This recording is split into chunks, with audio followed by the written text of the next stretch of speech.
வெளிப்படுத்தின விசேஷம் 12ஆம் அதிகாரம் 11ஆம் வசனத்திலே மரணம் நேரிடுவதா இருந்தாலும் அதற்கு தப்பும்படி தங்கள் ஜீவனையும் பாராமல் ஆட்டுக்குட்டியின் இரத்தத்தினாலும் தங்கள் சாட்சியின் வசனத்தினாலும் அவனை ஜெயித்தார்கள்.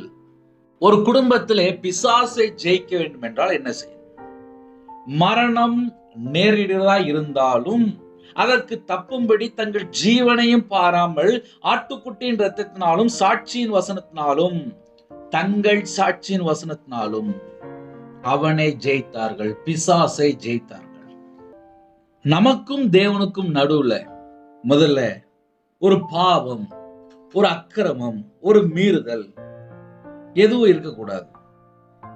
ஏசாயா 59ஆம் அதிகாரம் 2ஆம் வசனத்திலே உங்கள் அக்கிரமங்களே உங்களுக்கும் உங்கள் தேவனுக்கும் நடுவாக பிரிவினை உண்டாக்குறது, உங்கள் பாவங்களே அவர் உங்களுக்கு செவிவிடாதபடிக்கு அவருடைய முகத்தை உங்களுக்கு மறைக்கிறது.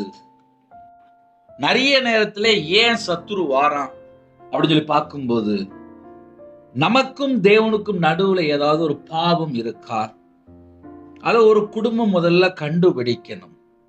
ஏன்னா மரணம் நேரிடுவதா இருந்தாலும் அதற்கு தப்பும்படி எவ்வளவு பெரிய ஒரு வியாதியா இருந்தாலும், எவ்வளவு பெரிய ஒரு பலவீனமா இருந்தாலும், எப்படிப்பட்ட காரியமா இருந்தாலும் அதற்கு தப்பும்படி ஒரு மரண பிரச்சனையா கூட இருக்கலாம், அதற்கு தப்பும்படி தங்கள் ஜீவனையும் பாராமல்